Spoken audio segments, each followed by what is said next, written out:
Okay. Sige, salamat, Dennis. Si Mrs. Selly sa line 6. Gusto ko lang po sanang ma-enlighten. Anong Bible verse po ba ang maaaring magpatotoo kung saan ang Holy Spirit ng God the Father o ng Panginoong Kristo ay kailanman hindi bumababa sa tao? Hindi, ang Diyos po ang hindi bumababa, yung Ama. Hindi siya bumababa kasi lagi siyang nakapirme sa kanyang kalagayan na ang sabi ni Santiago, babasahin ko po sa inyo, sa 1:17. Ang bawat mabuting kaloob at ang bawat sakdal na kaloob ay pawang buhat sa itaas na bumababa mula sa Ama ng mga ilaw, na sa kanya'y walang pagbabago ni kahit anino man ng pag-iiba. Ang Ama po ay nandun sa kanyang kalagayan, yung kanyang mga kaloob ang bumababa. Ayun. At siya, bilang Ama ng mga ilaw, wala siyang pagbabago kahit anino man ang pag-iiba-iba. Hindi naman siya kailangan bumaba dahil pwede niyang suguin ang kanyang Espiritu Santo. Pwede rin niyang suguin ang Espiritu ng kanyang anak na si Jesus. Kaya hindi siya kailangan bumaba. Bakit niyo po tinatanong na ang Bible verse na hindi pwedeng bumaba ang ano? Kasi nagkaroon po ako na experience na somewhere in Pampanga na nag-claim po na mayroon po itong sinasabi na binababaan siya ng banal na espiritu ng Ama kung saan siya nang gagamot at ang sabi nito, like yung nag-a-advise kung may problema at ang ina-address po siya ng mga tao ng Ama. Ito po ba hindi ba talaga? Kasalanan po sa Diyos yun, pa-address ka ng Ama. E, bawal po ni Kristo yun, 23:9 ng Mateo, ganito po sinasabi. Ito po ang sinasabi ng talata, at huwag ninyong tawaging inyong Ama ang sino mang tao sa lupa, sapagkat iisa ang inyong Ama. Sa makatwid bagay siya na nasa langit. Yung pagpayag niya na siya'y tawaging Ama, ano yun, manluloko yun, kapatid. Hindi totoo na Espiritu ng Diyos ang bumababa ron. Kasi kung Espiritu ng Diyos ang bumababa sa kanya, hindi siya patatawag ng Ama. Opo. Diba? E bawal kasi ni Kristo yun eh. Napatawag kang Ama eh. The mere fact nagpapatawag kang Ama, manluloko ka. Hindi ka kasama ni Kristo. Yan po yan, kapatid. Hindi mo mahirap mahala tayo manluloko eh.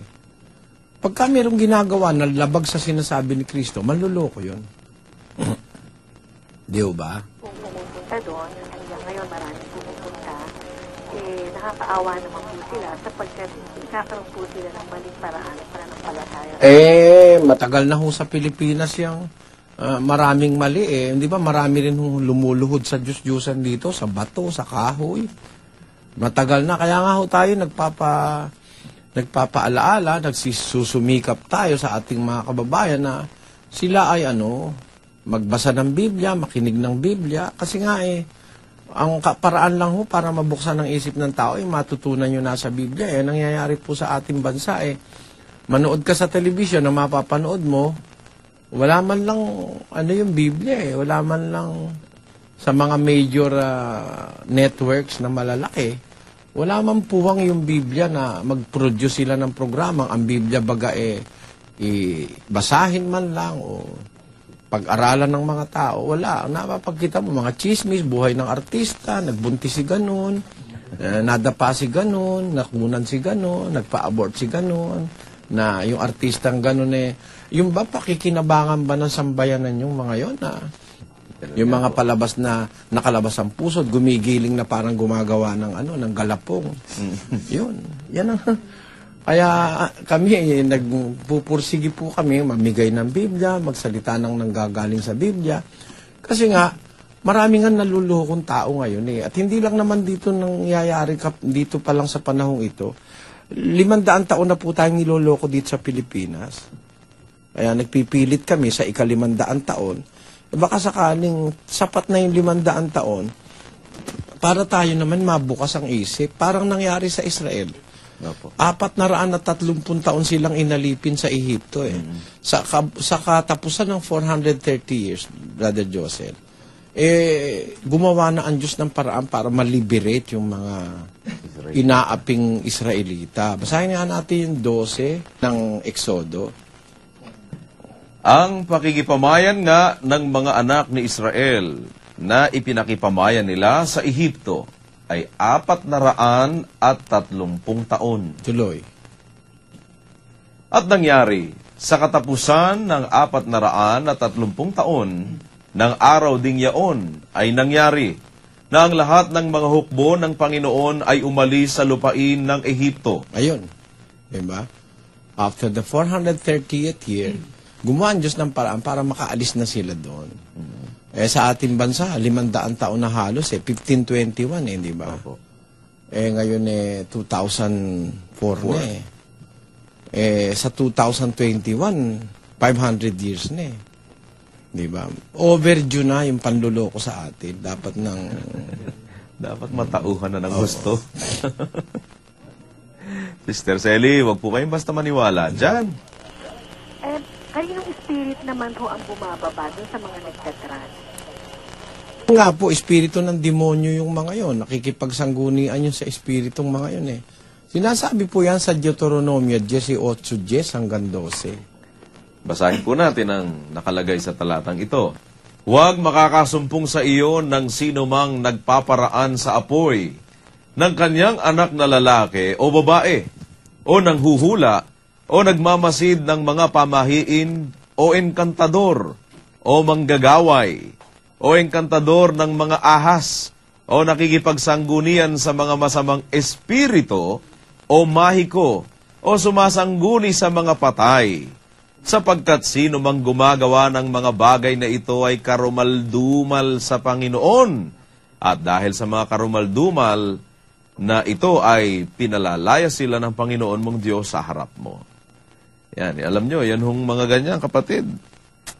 Demonyo ang nakasakay dyan. Huwag kayo maniwala sa Diyos yan. Gaya ng sinasabi sa talata, sa katotohanan po, yan sinasabi ng Biblia, karumaldumal pa sa Panginoon yan Kaya, ingat po kayo. Hindi po kasi basta nakakagawa ng milagro, hindi ko mo gumagawa ng mga himala at nagpapagaling at etc. ay sa Diyos na. Manapa, hinulaan din po ng ating Panginoong Hesukristo yan. Gagawa sila ng mga dakilang tanda, mga ganyang mga makapangyarihang gawa, mga kababalaghan. Biro mo yung mga ginagawa nilang pagpapagaling hindi pangkaraniwan.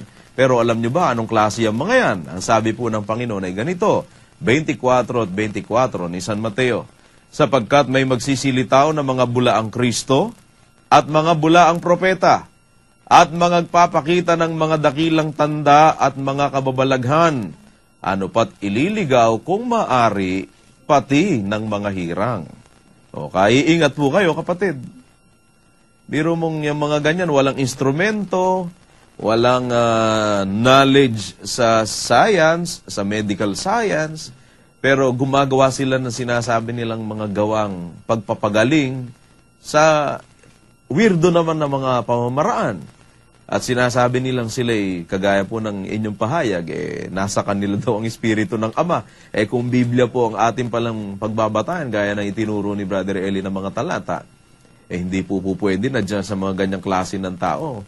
At unang-una nga, hindi bababa po ang Diyos para sumakay dyan sa mga ganyan at para lang sila magpagaling. Mali po yun. Wala po sa paraan na itinuturo ng Biblia yan, kapatid. Yung nga pong mga lingkod ng Diyos ng una ng mga apostol nagpagaling pero hindi sila nag-claim kailanman na nasa kanila po ang espiritu ng Ama, na bumaba ang Ama sa kanila. Wala akong ganun.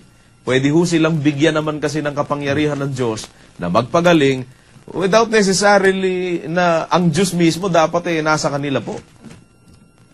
Kaya umiwas na po kayo dyan. Maliligaw po kayo.